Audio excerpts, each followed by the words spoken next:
Good morning, everyone. Good morning, ma'am. Actually, the main purpose of this meeting is to discuss about the outcomes. Outcomes means जो हम चाहते हैं बच्चों से हमें मिले. We all are teachers. Tell me one thing. How many of you have chosen this profession by their choice? आप में से कितने टीचर्स हैं जिसने इस प्रोफेशन को चूज किया है by chance नहीं मिला है?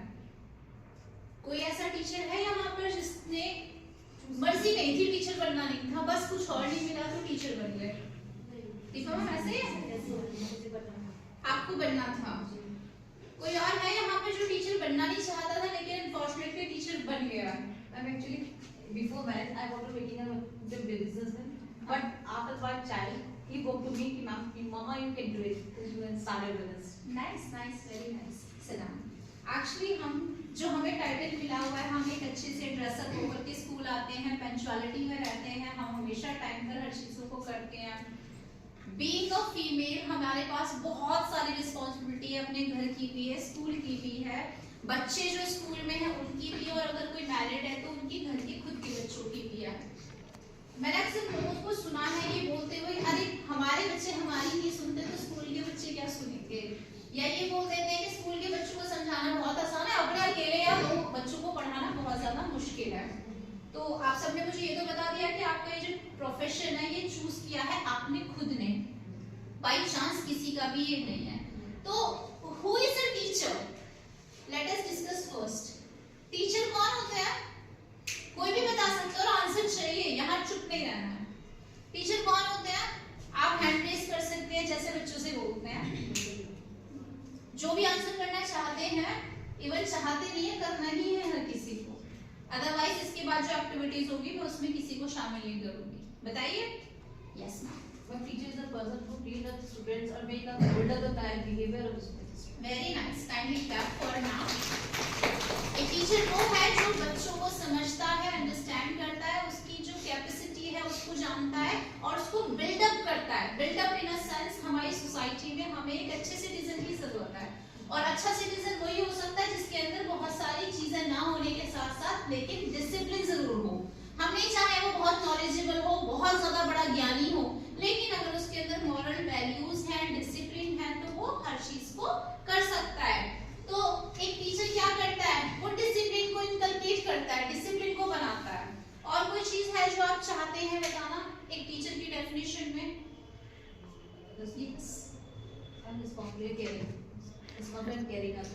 यस. अब कोई जूनियर क्लासेस में पीजी टू यूकेजी से कोई आंसर कीजिए. आप तो सब ऐसे बैठे हुए जैसे कि मैंने कुछ ऐसा पूछ लिया जो बिल्कुल नहीं आता आपको. आप टीचर्स हैं, टीचर्स की डेफिनेशन क्या है? Yes ma'am. मैम जो बच्चों को सही और गलत का ज्ञान करा सके. Very good. जो बच्चों को सही और गलत का ज्ञान करा सके वो टीचर है. अच्छा, हम लोग एक चीज हमेशा नोटिस करते हैं कि डिसिप्लिन डिसिप्लिन डिसिप्लिन. अब ये डिसिप्लिन क्रिएट कैसे होगा? आप सब डिसिप्लिन में रहते हैं, बच्चों को कोशिश करते हैं डिसिप्लिन में रखने की, लेकिन क्रिएट नहीं हो रहा है क्यों ये डिसिप्लिन? कैसे होगा? अच्छा ठीक है, चलिए हम अपने जो स्कूल है उसी से रिलेटेड काफी चीजों के बारे में जानेंगे आज. हम अपने स्कूल में डिसिप्लिन कैसे क्रिएट कर सकते हैं? पहले तो कुछ करने के लिए सबसे पहले हमें जरूरी है कि जो चीजें गलत हो रही है उसको ध्यान में रखना. सबसे पहला पॉइंट क्या हो सकता है बच्चों में जो डिसिप्लिन को क्रिएट करे? Open your mouth please. बच्चों की लैंग्वेज. Very good. जो सबसे पहली प्रायोरिटी है जो वो अपनी घर से सीख कर आया है उस लैंग्वेज को चेंज करना. आप जब आप में से कितने लोग हैं जिन्होंने NEP new national education policy new education policy 2020 पढ़ी है? आप में से कितने टीचर्स हैं जिसने पढ़ी है? पूजा मैम ने पढ़ी है? थोड़ा बहुत. होमवर्क है आपका.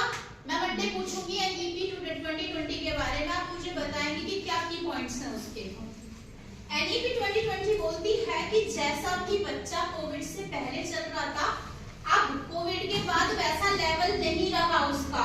वो घर पर बैठने के साथ साथ जो चीजों की एजुकेशन उसने फोन से लिया है. क्या आप जानते हैं या आप समझते हैं इस चीज को कि एक फोन, एक टैब, एक कंप्यूटर या कोई भी मशीनरी चीज एक टीचर की रिप्लेस कर सकती है? नहीं कर सकती, बिल्कुल नहीं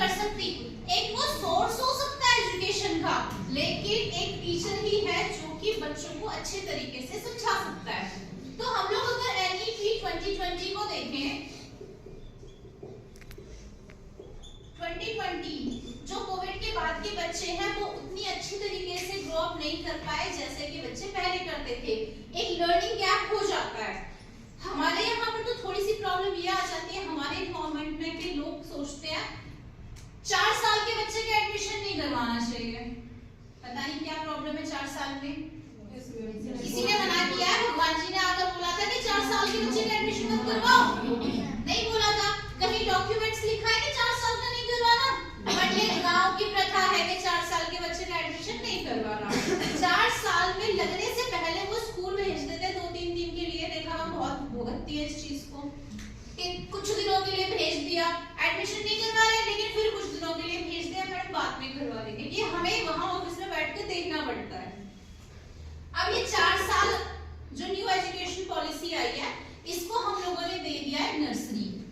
अब वो पीजी प्ले ग्रुप ये सब ओवर हो चुका है और पीजी जो क्लास होती है वो मेनली होती है, जो यहाँ पीजी के टीचर्स हैं वो अच्छे से समझ लें कि बच्चे की जो फिंगर्स होती है ना वो 3-3.5 साल का होता है। जब वो स्कूल में एंटर करता है तो वो पेंसिल को पकड़े, पहले चीजों को रिकॉग्नाइज करे, पहले ABCD की जो फोनेटिक साउंड है उसको सीख ले। ए से कौन सा अल्फाबेट हो सकता है, ए से कौन सी पिक्चर हो सकती है, अनार से लेकर सारे वर्णमाला को सीख ले, मैथ्स की काउंटिंग सीख ले, 1 to 10 बनाना सीख ले। ये हमारा टॉपिक होते हैं और कंटेंट होता है हमारे पीजी क्लास का, ताकि जब वो नर्सरी क्लास में आए 4 साल का बच्चा वो प्रॉपर्ली लिखना शुरू कर दे। AND and, ANT and, BALL ball, CAT cat. जब बच्चा पीजी क्लास में उन सब चीजों को फेमिलियर होकर आएगा तब तो जाकर के नर्सरी क्लास को कवर अप कर पाएगा। अब नर्सरी क्लास का टीचर क्या सोचता है, सारी चीजें पीजी क्लास का टीचर कर देगा। लेकिन कुछ बच्चे ऐसे भी होते हैं जो एज क्राइटेरिया में बहुत कम आते हैं। वो 3.5 साल की बजाय 4.5 साल में एडमिशन करवाते हैं या 5 साल में करवाते हैं। हमें उन बच्चों को भी देखना है। फिर एक ऑप्शन आता है हमारे पास, इसको तो समझाओ बहुत अच्छे से। जंपिंग। सारे पेरेंट्स पे जंपिंग पर इशू करते हैं। मैडम मेरा बच्चा तो सारी क्लास में बड़ी ऊंची हाइट पर है, आप उसको जंप कर दीजिए। लेकिन वो ये नहीं सोचते हैं कि उसका IQ लेवल तो छोटा ही है, वो बाकी बच्चों से कैसे कंपैरिजन करेगा। अरे बड़ा हाइट का बच्चा खाता पीता अच्छे घर का, ये सोचो ना तुम। एजुकेशन में क्यों उसको इन्वॉल्व करना है। मैं हमेशा ये समझाती हूँ कि पेरेंट एक बच्चे को एक लेवल से शुरू किया जाता है। हमारे 12 लेवल्स होते हैं, सबको पता है, 1st to 12th क्लास। जो बच्चा 1st क्लास से कम का है, नर्सरी LKG UKG कर रहा है, वो हमारी प्राइमरी क्लासेस है, प्री प्राइमरी क्लासेस है। प्राइमरी है हमारी 1st to 5th, ठीक है। सेकेंडरी हमारी 10th तक और सीनियर सेकेंडरी 11th 12th। ये सबको पता है, वो एक बेसिक चीज है। लेकिन अब हमारा जो टॉपिक मेन चलने वाला है वो हमारा नर्सरी से 2nd क्लास तक चलने वाला है। हम किसी कॉन्सेप्ट को जब क्लास में लेकर जाते हैं तो बहुत सारी चीजों को माइंड में रख के जाते हैं, जो मैं सोचती हूँ। बाकी आई डोंट नो कि आप क्या सोचते हैं। मुझे अगर कोई टॉपिक पढ़ाना है तो पहले मैं खुद उसको बहुत ज्यादा रिवाइज करूंगी कि मैं बच्चों को इस टॉपिक को कैसे पढ़ाने वाली हूँ। फॉर एग्जाम्पल परसों की क्लास है शायद, नेहा मैम कहाँ है? नेहा मैम आपकी क्लास में इलेक्ट्रॉनिक गैजेट्स चल रहे थे, है ना? तो मैं जिस क्लास में राउंड के लिए गई थी और बच्चे अपने काम में बिजी थे, इलेक्ट्रॉनिक गैजेट्स पढ़ रहे थे। बोर्ड के ऊपर लिखा था विद्युत यंत्र, इलेक्ट्रॉनिक उपकरण, मतलब यंत्र और उपकरण एक ही है, वो आइटम्स हैं। अच्छे से चल रहा था, सब चीजें आप चेकिंग कर रहे थे, बच्चे आपस में अपना बात करके उसके बारे में सोच रहे थे। थोड़ा सा इंटरेक्टिव करने के लिए मैंने क्या पूछा, बेटा ये बताओ, आई एम ह्यूमन बीइंग, मैं ह्यूमन बीइंग हूँ, क्या मैं मशीन हूँ? बच्चे ने बोला नहीं मैम आप मशीन नहीं है। क्या मैं इलेक्ट्रॉनिक से चलती हूँ, इलेक्ट्रॉनिक गैजेट्स हूँ? नहीं मैम। हंसने लगे सारे के सारे। मतलब उसमें हंसने की क्या बात थी? उन्हें लगा कि मैम बहुत मजाक कर रही हैं, लेकिन वो मजाक नहीं कर रहे थे। मैं कंटेंट को क्रिएटिव करने के लिए उनसे क्वेश्चंस पूछ रही थी। अच्छा ये फैन कैसे चल रहा है बेटा? उन्होंने बोला मैम इलेक्ट्रॉनिक है, मशीन से, बिजली से चलेगा। ठीक है बिजली से चलेगा। नेहा मैम कैसे चल रही है बताना जरा? वो बोले मैम हंस करके, मैम ये भी तो ह्यूमन बीइंग है, ये भी नहीं चलेंगी ना ऐसे। मैंने बोला ठीक है। अच्छा फोन जो होते हैं वो कैसे चलते हैं? वो इलेक्ट्रॉनिक गैजेट है। सब शांति हो गए, चुप हो गए। क्योंकि उनके माइंड में क्या था, फोन तो चार्जर से कनेक्ट करके इलेक्ट्रिसिटी से चार्ज होने के बाद चलता है, हमेशा तो उसके साथ चार्जर नहीं लगा होता ना। तो बच्चों को इन्वॉल्व करने की कोशिश करें। फिर हम लोग आए थे गाड़ियों पर, कि बच्चे स्कूल कैसे आए थे, गाड़ियों से आए थे। गाड़ियां कैसे चलती है, क्या गाड़ियां इलेक्ट्रिसिटी से चलती है? एक्चुअली बच्चों को भी पता नहीं है कि जो स्कूटी एक न्यू आई है वो इलेक्ट्रॉनिक है, वो चार्ज करके चलती है। अगर हम बताते थे तो बच्चे के माइंड में एक न्यू चीज आ जाती, लेकिन हमने नहीं बताया उस टाइम, क्योंकि बहुत सारी चीजें की भी खिचड़ी बन जाती है। गाड़ी पेट्रोल से चलती है सबको पता था, लेकिन कुछ बच्चों को सिर्फ ये पता था, एक ही बच्चा था शायद जिसने बोला कि मैडम डीजल से भी चलती है। फिर हमने ऐड कर दिया कि बेटा सीएनजी से भी चलती है गाड़ियां। अब सीएनजी का full form compressed natural gas. तो यहाँ पर कहां से शुरुआत हुई थी, इलेक्ट्रॉनिक गैजेट से शुरू हुई थी, टाइप्स ऑफ फ्यूल हो गया, और बाकी हमारा क्या रहा, एक फुल फॉर्म हो गई हमारी कंप्रेस्ड नेचुरल गैस। तो ये इंटरलिंक हो गया ना हर चीज। हम लोग भी ऐसे ही अपने बच्चों को, जरूरी नहीं है कि एक बोलते ना कुएं का मेढक बना के रखना, कि एक कॉन्सेप्ट पढ़ाने आए हो तो एक ही कॉन्सेप्ट पढ़ा के निकल जाओ, तुम्हारा इतना ही काम है। नहीं, आप उस कॉन्सेप्ट से बहुत सारी चीजों को सिखा सकते हैं बहुत इजीली। फिर से मैं वापस आ रही हूँ एनईपी 2020 न्यू एजुकेशन पॉलिसी पे 2020 पर हमें क्या करना है बच्चों के साथ। मैम लिस्ट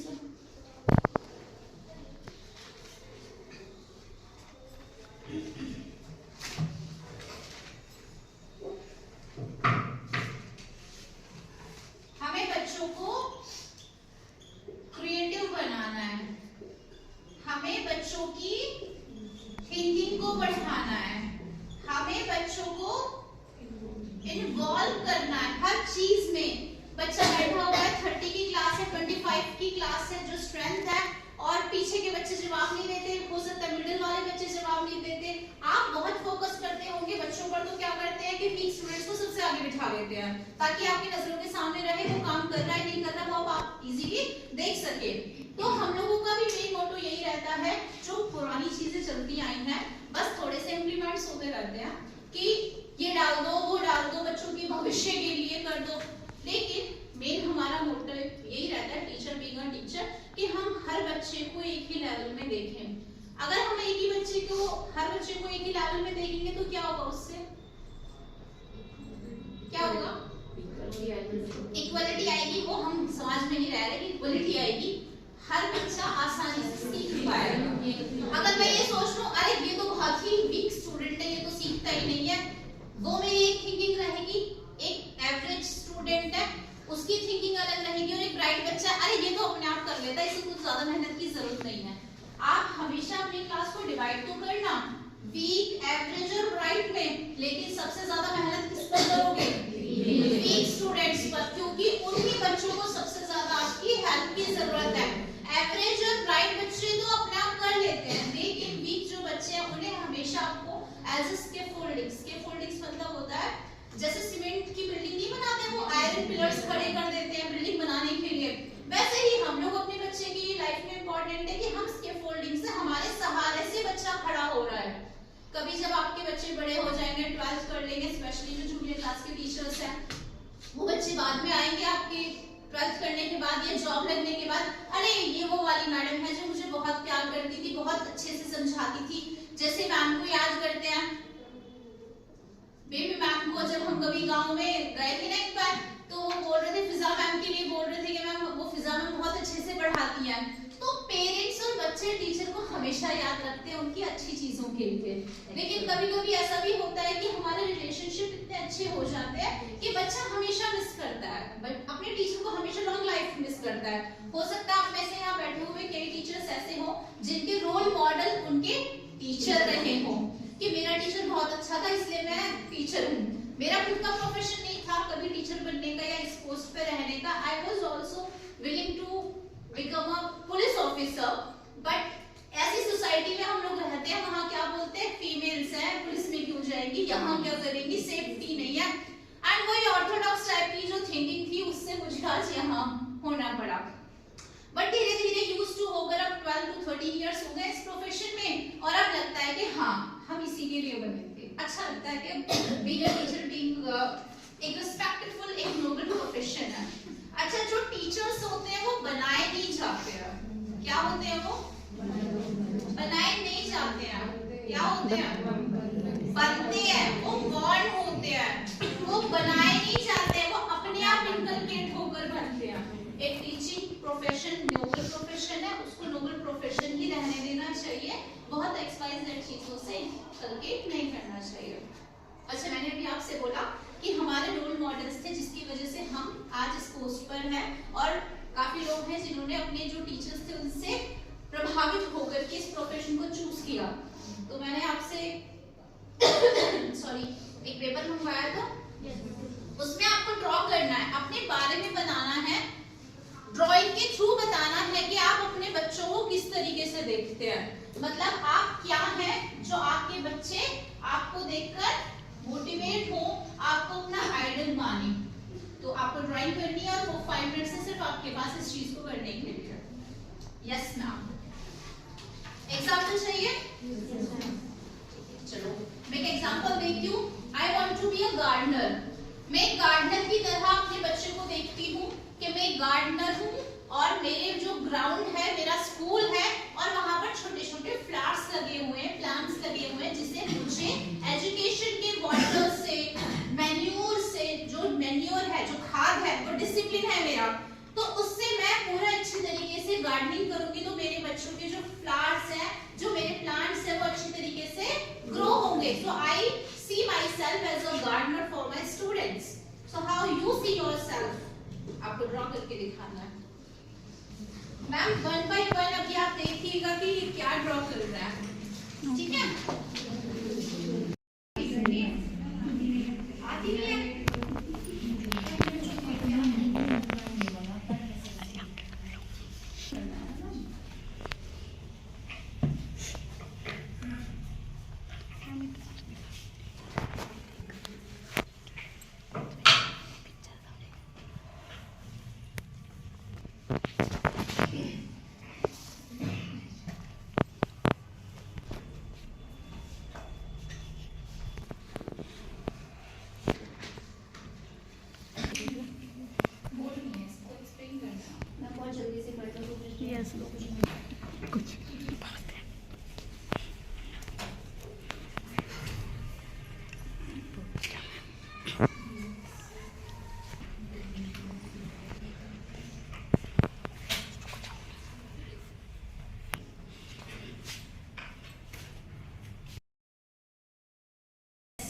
आई होप आपने सबने ड्राइंग कर ली होगी। बहुत ब्यूटीफुल ड्राइंग मैंने लिख भी है और काफी लोगों ने चीटिंग भी की है, ठीक है? तो आप में से वॉलंटरी कौन पहले आना चाहेगा? पहले आओ, पहले पाव वाली चीजें करते चलिए, पहले आकर अपना काम खत्म कीजिए।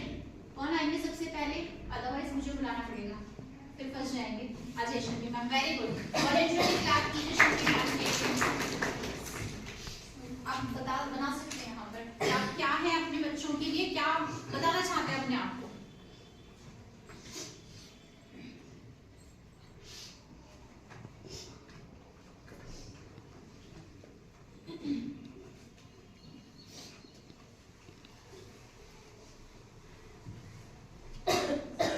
I want to say that the teacher is like a tree for their students. Students come whenever students come in our school, their knowledge level. I am not saying that their knowledge level is low, but about studies, their level is like a 2 apples in a tree. Slowly we help them to increase their knowledge about their studies. More number of apples on a tree.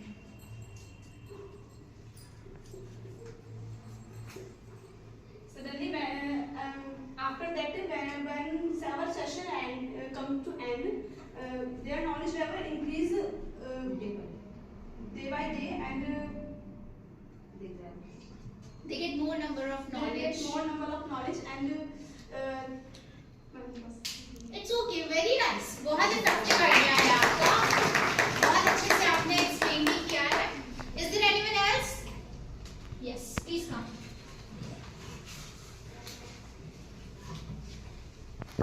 Shilpi ma'am, जैसे हम parents भी हैं और teachers भी हैं, तो जैसे हम अपने बच्चे के साथ करते हैं, हमारे बच्चे हैं उन्हें टाइम पर हम प्यार से भी देते हैं, डांट से भी बोलते हैं, हर तरीके से हम उन्हें जब जिस समय जिस चीज़ की जरूरत होती है उसी के अकॉर्डिंग हम अपने बच्चे के साथ व्यवहार करते हैं। तो इसी तरह से हमारे स्कूल के जो बच्चे हैं वो भी इसी तरह से जिस समय उनको जिस चीज़ की जरूरत है उस समय हमें उन्हें वही देना चाहिए। अगर वो हमसे प्यार से नॉर्मली काम कर रहे हैं तो हमें उन्हें प्यार से ही लेना चाहिए। और अगर वो जिस समय भी गलती करते हैं, हमारे बच्चे खुद गलती करते हैं, हम भी खुद गलती करते हैं, तो हमें भी बड़ों की डांट पड़ती है, हमें पनिश होते हैं हम भी उसी तरह से हमें बच्चों को, लेकिन हाँ स्ट्रिक्टली नहीं, थोड़ा इस तरह से होना चाहिए कि बच्चा हमें समझे या गार्जियन भी हमें समझे कि हाँ भाई अगर पनिश किया है तो हमारे बच्चे की गलती हो सकती है। तो इसी तरह से हमें एज ए टीचर, जैसे मदर अपने बच्चे को प्यार से और हर तरीके का ध्यान रखती है अपने बच्चों का। हम जो है ज़्यादातर इधर जो टीचर्स बैठे हैं वो PG to UKG हैं, तो वो छोटे बच्चे होते हैं, उन्हें वो बहुत जल्दी ही टीचर से बहुत प्यार से भी आ जाते हैं और बहुत ज़्यादा मतलब ऐसे करने लगते हैं कि ये टीचर अच्छी नहीं है। तो वो हमारे व्यवहार के ऊपर होता है कि हम बच्चे को अपनी तरफ अट्रैक्टिव कैसे करें। That's it. Only attract for the education, not other purpose.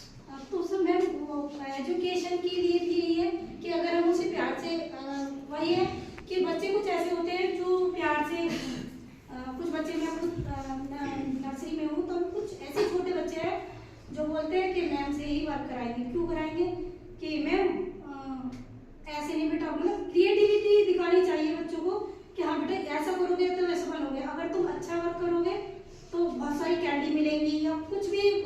Motivation is necessary Yes, ma'am. For everything. Yes, ऐसा ma'am. बोलना चाहते हैं कि आप एक मोटिवेटर बनना चाहते हैं Yes, बच्चों ma'am. की। Very nice. Anybody from first?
सन हमारा टीचर का ही रोल प्ले करता है, क्योंकि हमारी क्लास में जो बच्चे होते हैं वो एक तरीके से ऐसे होते हैं एज के अकॉर्डिंग कि कुछ बच्चे हमारे एक बार बोलने से ही टॉपिक को क्लियर कर देते हैं, कुछ बच्चे ऐसे होते हैं कि उनको थोड़ा सा एक्स्ट्रा समझाना पड़ता है, एक्स्ट्रा टॉपिक से देना पड़ता है।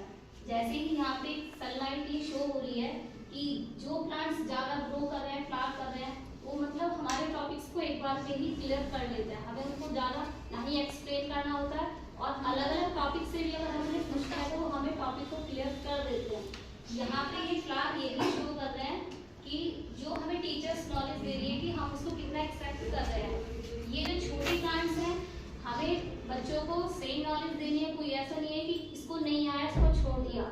हमारे पास क्लासेस के बाद में कुछ टाइम जो मिलता है वो यही मिलता है कि ये जो छोटे फ्लावर हैं ये बाकी के साथ क्यों ग्रो नहीं कर रहे, क्योंकि नॉलेज हम सबको सेम दे रहे हैं। क्लास के बाद में इनको एक्स्ट्रा क्लास से चाहे एक्स्ट्रा वर्क से भी इनको इंक्रीज करा जाता है, मोटिवेट करा जाता है कि बाकी ग्रो करें, अपने टॉपिक को क्लियर करें। और ये टीचर सबको सेम ही पढ़ाती है, कोई ऐसा नहीं है, सबको अलग अलग स्टडी कराती है, ये बच्चे पे डिपेंड हो जाता है कि कभी कभी वो अपने खेल में बिजी हो जाता है, टॉकिंग करता है एक दूसरे से, तो थोड़ा सा डिफरेंस वहाँ भी हो जाता है।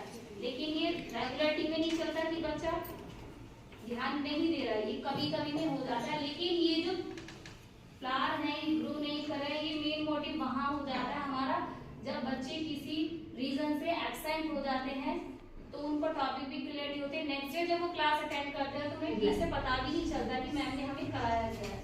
Thank you. वेरी नाइस, बहुत अच्छा। जयन बताओ।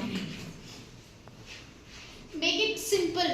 You will get only 1 minute because we have not many teachers here. Ma'am तभी शुरू कीजिए। पिलर लगाए जाते हैं। वेट मैम आपको थंब शो करेगी तब आपको एक्सप्लेन शुरू करना है। मैम ये एक नींव में ईंट रखी जाती है। जब हम कोई इमारत तैयार करते हैं, जब हम इमारत को रेडी करते हैं तो नींव मजबूत रखी जाती है। तो ma'am I think PG to UKG teachers एक इमारत की इतनी मजबूत नींव होते हैं, वो यहीं से स्टार्ट होती है। ऊपर तक आप कितनी भी बड़ी बिल्डिंग बना सकते हैं, कुछ भी शो कर सकते हैं, चाहे आप मिरर लगा लो, कुछ भी डेकोरेशन कर लो, वो इमारत कभी गिरती नहीं है मैम, अगर उसको यहीं से मजबूती दी जाती है तो ऊपर आप कुछ भी कर सकते हैं। यही बच्चे के साथ है, अगर बच्चे की यहीं से नींव को मजबूत कर दिया जाता है ना, और उसको मेंटेन कर दिया जाता है, डिसिप्लिन, उसकी लर्निंग, उसे ये करना है जिस हर तरह से ह्यूमन बीइंग जो भी हमारे अंदर मैनर्स, एटिकेट्स यहीं पर दिए जाते हैं मैम। तो मैं ऑलमोस्ट मैं ये कहना चाहूँगी कि PG to UKG वर्क सबसे हार्ड है और यहीं पर बच्चे की ग्रोथ का फर्स्ट है। तो इसलिए PG to UKG टीचर्स को ऑलमोस्ट ऊपर वाले टीचर्स से ज़्यादा मेहनत करनी चाहिए ताकि हम एक अच्छी बिल्डिंग का निर्माण कर सकें। Very good. और बच्चा एक्सप्लेन करना चाहूंगी ये कि हमारे यहाँ जो बच्चे आते हैं ट्यूशन से, वो एक हमारे कच्ची मिट्टी होते हैं। ये ढालना हमारे ऊपर होता है। लाइक जैसे मैम ने भी जो बोला ये PG to UKG वाला, ये हमारी नींव है। सेम ऐसे मेरे जैसे मैंने ड्रॉ किया है कि एक बच्चे बीज के समान हमारे पास आता है। जैसे ही हम उसे क्वेश्चन लेते हैं, लाइक जितना हम उसको लर्निंग सिखा रहे हैं, स्किल में उस पर डाल रहे हैं, राइटिंग आ रही है, ग्राफिंग डाल रहे हैं, अपना ओरल है, फोनिक्स के थ्रू डाल रहे हैं, उसका रीडिंग स्टाइल, राइटिंग स्टाइल, वो सब जितना हम उसे दे पाते हैं, बच्चा वही ग्रैब करता है, वही होल्ड अप करता है आगे चल करके। लाइक अगर हमारा PG to UKG पढ़ा, बच्चे को पढ़ाना शुरू किया है, अगर हमने फोनिक्स नहीं सिखाए तो उसकी रीडिंग में नहीं आता। लाइक हमने ABC पढ़ाते हैं बच्चों को, तो अगर A नहीं सिखाया तो पढ़ता ही नहीं है। हमने जब पहले की लर्निंग थी, रूट लर्निंग, उसमें क्या होता था, बच्चा अ से अनार नहीं बोलता, वो ए अनार बोलता था। अगर हम बच्चों को सिखाएंगे क ख ग घ ड़, नहीं तो अब तो बच्चे ये बोलता है क ख ग ड़, लेकिन पहले का शायद कैसे कबूतर, तो मेरा इसलिए यही है कि हम बच्चों को एजुकेशन नीचे से मैप की तरह पीछे से अपने रूट को टाइप करना होगा, तो हमारा बच्चा पेट पूरा खिलेगा और फूल फल देगा। What is good for a student and what is bad for a student, या इस तरह के बारे में मैं कोई बात नहीं करूँगी। अगर मैं रोल टीचर के रोल की बात करूँ तो according to me teacher is like a cook is a small word, I compare teacher to master chef. जिस तरह से शेफ को पता होता है कि किस डिश में कितना मसाला डालेंगे, वो किस तरह का टेस्ट देगी, इस तरह से ना टीचर को पता होता है कि वो बच्चों को किस बच्चे के अंदर किस तरह का बिहेवियर, किस तरह का क्या बताया जाए कि उसे इस लेवल पर लेके आना और इस बच्चे को इस लेवल पे आना है।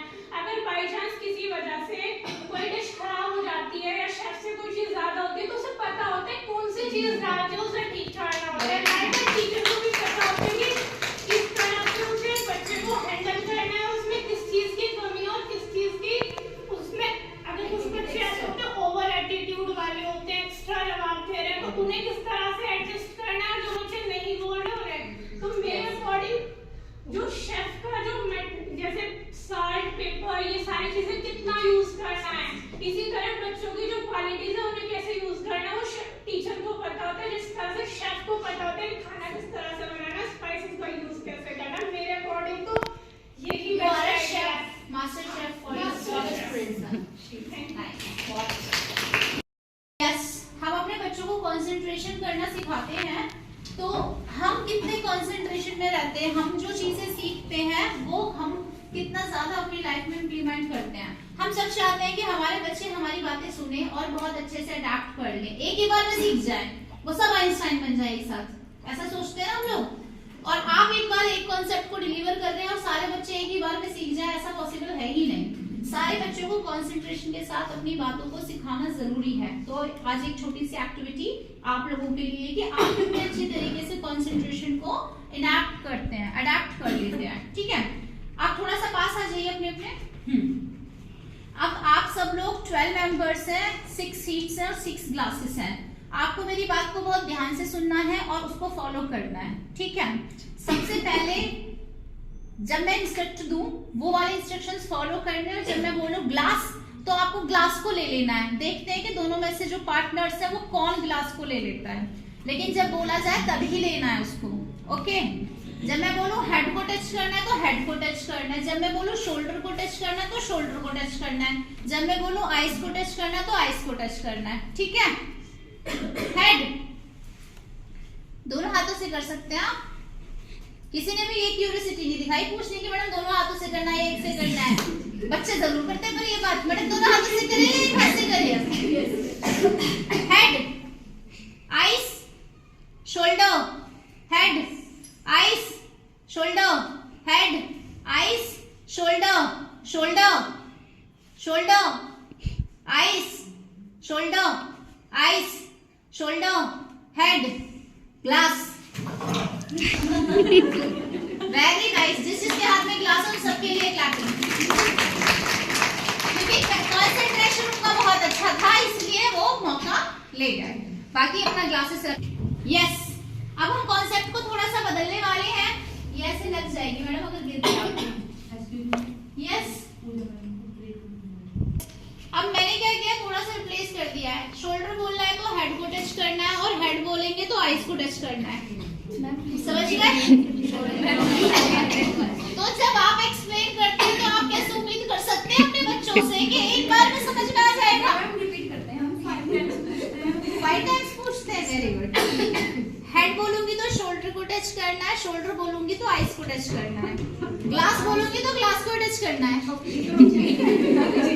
पेन बोलोगे तो शोल्डर टच करना है। बिल्कुल एक्सेप्शनल केस। हेड बोलेंगे तो शोल्डर को टच करना है, शोल्डर को बोलेंगे तो आइस को टच करना है, ग्लास को बोलेंगे तो ग्लास को ही टच करना है और ग्लास को ले लेना है, ओके। हेड की जगह शोल्डर। हाँ, तो रेडी। हेड, आइस, सबने आइस को टच किया है। बहुत गलत बात है ये। जब मैंने बोला कि आइस तो क्या टच होना था, हेड, तो आइस क्यों टच हुई थी। अब यही बात आप अपने बच्चों के साथ करते हैं। मैंने बोला था ना 2 + 2 4 होता है, आपने 3 कैसे कर दिया या 5 कैसे कर दिया। यही काम करते हैं ना आप लोग। नहीं करना है, बच्चे को बहुत आराम से प्यार से समझाइए, वो जरूर समझ जाएंगे। शोल्डर नहीं, गलत कर रहे हैं। Head, ice, shoulder, head, ice, shoulder, glass. Very nice. जिसके हाथ में ग्लास उनके लिए क्लैपिंग। हेड, शोल्डर, आइस कर लिया, सेम भी कर लिया, ऑपोजिट भी कर लिया, बट अब आपको दूसरी चीज करनी है। When I say stop you have to walk. जब आपको बोला जाए स्टॉप तो आपको वॉक करना है, जब आपको बोला जाए जंप तो आपको करना है डांस। अपनी अपनी जगह थोड़ा सा बॉडी मूवमेंट करना है। It will be fun for the students also. ये एक्टिविटी आपको अपने बच्चों के साथ भी करनी है for empowering creativity and strictness of knowledge. Jump, ma'am please repeat once again, okay. Glass बोलेंगे तो ग्लास को टच करना इतना पता है, ठीक है। जंप बोलेंगे तो डांस करना है, डांस बोलेंगे तो जंप करना है, स्टॉप बोलेंगे तो वॉक करना है, वॉक बोलेंगे तो स्टॉप रहना है। ऑपोजिट, ऑपोजिट इतना तो समझ में आ गया। यस, ठीक है। ग्लास तो ग्लास ही है पर उसे उठा के पीना नहीं है, okay. Yes, jump, walk, stop, walk,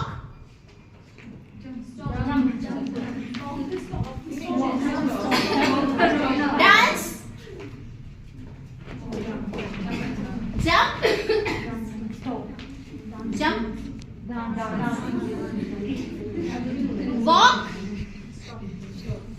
stop stop walk. अपनी प्लेस पे वॉक कर सकते हैं आप, आगे पीछे वॉक, ठीक है। Jump, dance, walk, stop, glass. Okay, जिसके हाथ में ग्लास है उसके लिए क्लैप करें। सो हम लोग अब थोड़ा ये ब्लूम्स के बारे में जान लेते हैं। ब्लूम कौन थे? ब्लूम ये जो पर्सन है उन्होंने बच्चों को बहुत डीपली पढ़ा फ्रॉम पीजी क्लास टू 12, और वो ये सोचते थे कि हर बच्चा बहुत ही ज्यादा अलग होता है। आप सबने भी ड्राइंग बनाई थी, अगर मैं ये बोलती कि सारे बच्चों को सेम ड्राइंग बना दी जाए तो क्या सेम ड्राइंग बन जाती सारे बच्चों से? सबकी जो ब्रेन पावर है, आप सबकी जो ब्रेन पावर है वो अलग अलग सोचती है, सब लोग अलग अलग सोचते हैं। तो उसी तरीके से हर बच्चा भी बिल्कुल डिफरेंट है। जैसे कि अंजलि मैम ने बताया था, हर बच्चा जब स्कूल में आता है तो वो अलग अलग मेंटल पावर के साथ आता है, अलग अलग IQ लेवल के साथ आता है। हमें उसे बस इनबिल्ड करना होता है। और उसमें जो हमारे ब्लूम है उन्होंने 6 क्राइटेरियाज बताए हैं जिसके अकॉर्डिंग बच्चे को हम समझ सकते हैं, उससे हेल्प कर सकते हैं एजुकेशन में, और वो ये है।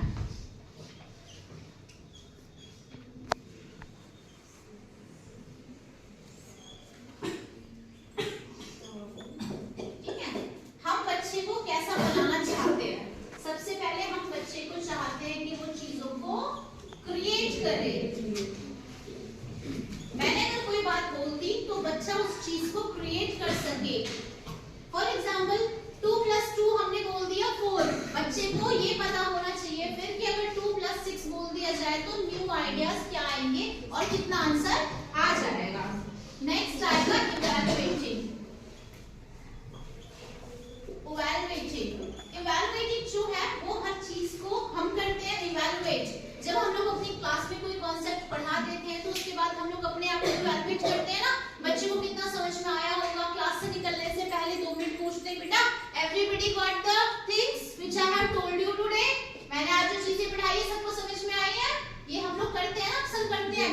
तो हम बच्चों में इवैल्यूएशन देखते हैं। अगर मैंने कोई कॉन्सेप्ट पढ़ा दिया है तो उसको वो किस तरीके से इवैल्यूएट अप्लाई कर रहा है। मैंने अगर उसको पढ़ाया था कि बेटा 5 सेंस ऑर्गन्स होती है, तो घर जाकर के जब वो खाना खा रहा होगा तो देखता होगा मम्मा ने आज नमक ज्यादा डाल दिया, अरे आज तो मीठा बहुत अच्छा था, तो वो अपने टेस्ट बड्स मतलब टंग वाली जो ऑर्गन है उसको यूज कर रहा है। मम्मा ने कुछ बोला बेटा थाली में से ये सामान निकाल के दे दो, वो आइस वाली ऑर्गन को यूज कर रहा है। तो कहीं ना कहीं इंटरलिंक वो करेगा इवैल्यूएशन से। क्लास में कुछ पढ़ के आया था उसको वो घर पे इवैल्यूएट कर रहा है। नेक्स्ट है अप्लाई। अप्लाई या फिर अप्लाई, जो नॉलेज उसे क्लास में मिली है उसने अप्लाई कहाँ की थी?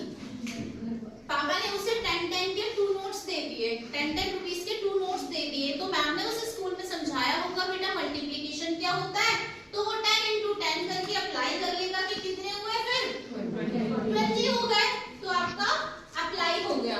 ये ए मैं आपको थोड़ी देर में बताऊंगी, इसका कनेक्शन भी अलग है। यू से है अंडरस्टैंडिंग।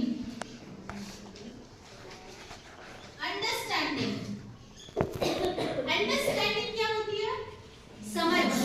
हमने कितनी चीजों को समझा है, हमने क्लास में कॉन्सेप्ट पढ़ा दिया इज MR और बच्चे ने कहीं पर उसको यूज कर लिया समझकर, तो हमारा जो कॉन्सेप्ट था वो क्लियर हो गया।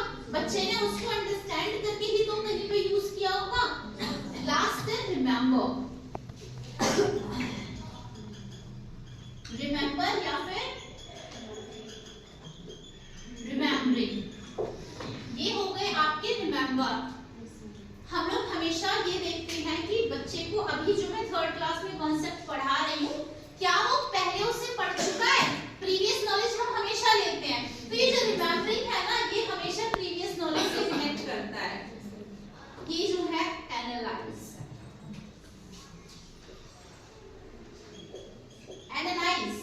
एनालाइज एक बच्चा भी कर सकता है, एनालाइज एक टीचर भी कर सकता है कि हम चीजों को बहुत सारी चीजें मिक्सअप करके दे दी। मैंने एक स्केच पेन का पैकेट यहाँ पर डाल दिया, ये छोटे बच्चों के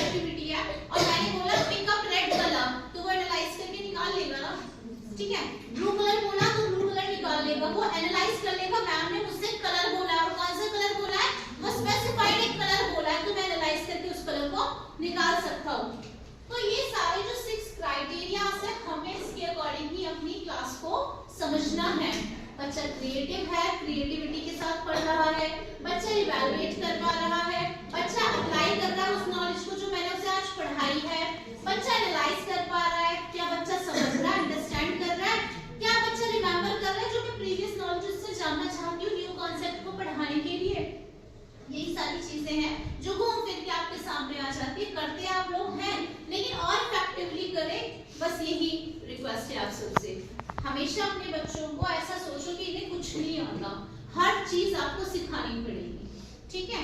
आप में से कोई टीचर्स ऐसे भी होंगे जो बच्चों को बहुत डीपली जैसे अंजलि मैम है, हमेशा लगे रहती है बच्चों को पढ़ाने में, समझाने में, बिल्कुल एक मॉम की तरह ट्रीट करती है अपने बच्चों को। नहीं आया उसके पास बैठ कर उन्हें समझाती हैं, पेंसिल पकड़वाती हैं।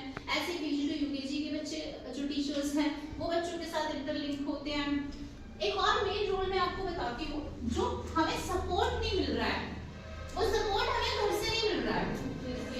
जो बच्चों का बैकग्राउंड है, हम जिस एरिया में है वहाँ जो पेरेंट्स हैं वो विलेज से हैं, हार्डली 5 to 10% है जो एडुकेटेड है, जो जॉब कर रहे हैं, जो शायद गवर्नमेंट जॉब में भी हैं, तो वो लोग हमें सपोर्ट नहीं कर रहे हैं, जिसकी वजह से हमें प्रॉब्लम हो रही है बच्चों को समझने में। सबसे पहले तो हमें ये समझना पड़ेगा बच्चे को कहीं बैकग्राउंड जो है उसका खराब तो नहीं है। इनिशियली ऐसा होता नहीं है, लेकिन कोई बच्चा बहुत शांत है, बातें नहीं कर रहा है, या पहले बहुत बातें करता था अब बिल्कुल चुप हो गया, उस रीजन को जानने की कोशिश जरूर करना कि बच्चे के साथ कोई प्रॉब्लम तो नहीं हो गई है। ये जो आई है ये कौन है? टीचर है ये आई। यू कौन है? वी कौन है? पेरेंट्स। स्पेशली जो बच्चों के ग्रैंड पेरेंट्स हैं, दादा दादी हैं, वो ज्यादा सपोर्ट करते हैं। पीछे में हम लोग देखते नहीं है कि मम्मा आती है, मैम वो मेरी सासू माँ है ना, वो इसको बहुत सपोर्ट करती है, वो मेरे ससुर है ना, फादर इन लॉ, वो पैसे दे देते हैं उससे चीज के लिए, अब मैं क्या करूँ, वो मुझे मारने के लिए भी मना करते हैं, बस बच्चा आपके सहारे, आप संभाल लीजिए, यही होता है। तो आप उस बच्चे को संभाल लीजिए। जो चीजें आप स्कूल में इनकलकेट कर पाएंगी, जो चीजें आप स्कूल में उनको समझा पाएंगी, वो घर में नहीं समझाई जाएंगी। बच्चे का जो 24 घंटे का दिन होता है उसमें कम से भी कम रात को 10 बजे से लेकर सुबह 6 बजे तक वो सोता है। मानते सब लोग? कितने घंटे हुए फिर? रात को 10 बजे से सुबह 6 बजे तक कितने घंटे हुए? 8 आवर्स। और 8 आवर्स की स्लीप भी चाहिए हमें। बच्चा सोता है? सोता है। अब इस 10 बजे से सुबह 6 बजे तक हम बिल्कुल नहीं छेड़ सकते। मॉर्निंग के 2 आवर्स उसे उठना, स्कूल आने में चाहिए। स्कूल अगर वो 8 o'clock आता और यहाँ से वो 2 o'clock जाता तो कितने घंटे हमारे पास रहा? 6 आवर्स हमारे पास रहा था।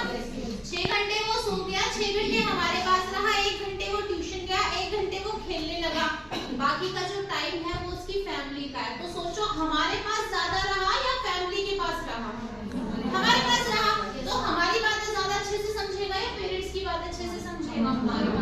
जब पेरेंट्स को हम लोग फीडबैक के लिए कॉल करते हैं, पेरेंट्स ये बोलते हैं बेटा हमारी तो सुनता ही नहीं है। वो सुनता इसलिए नहीं क्योंकि आप तरीके से बोलते नहीं हैं, तभी तो नहीं सुनता है।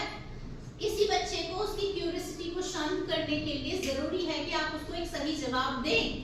हमेशा हम बोल देते हैं सीधे बैठो, backbone should be straight, trim your nails, comb your hairs, wear neat dress. But what is the reason behind this? किसी ने आप में से किसी ने ये बोला है किसी भी बच्चे को बेटा नेल्स कट कर लो, वरना नेल्स में बहुत गंदगी है, ये जर्म्स है, फिर आप खाना खाओगे आपके पेट में चला जाएगा, पेट में दर्द हो जाएगा, है ना? एक लंबी सी कहानी बता देते हो, बताते हैं ना। हर चीज को करने से पहले, हर चीज को करवाने से पहले एक साइंटिफिक रीजन जरूर बच्चे को बताइए कि बेटा इस को करने से आपको ये कॉन्सिक्वेंसेस भुगतने पड़ सकते हैं। अगर आप गंदे से बाल बना के आओगे तुम अच्छे नहीं लगोगे, तुम स्मार्ट नहीं लगोगे, ऐसा बोल सकते हैं ना। बेटा अच्छे से रहो, डिसिप्लिन में रहो, हैंड्स बैक करके चलो, अच्छे दिखोगे, अच्छे लोगों के साथ रहो, अच्छी अच्छी बातें करो, मॉरल वैल्यूज सिखाओ, मम्मी पापा की बात मानो, उनके पैर छुओ, बहुत बहुत बहुत सारी हम लोग बातें करते हैं, लेकिन बहुत सारे लोग हैं जो अप्लाई नहीं कर रहे हैं। तो अब आप लोगों की क्लासेस को बहुत पर्सनली ऑब्जर्व किया जाएगा इन सारे क्राइटेरियाज में जो अभी आपको बताए गए थे। तो वीक को तो छोड़ दो, एक्सेप्शनल है वो, फैमिली कभी सपोर्ट नहीं करती किसी भी टीचर का, वो बस कंप्लेन कर सकती है, they don't support, they only do complains.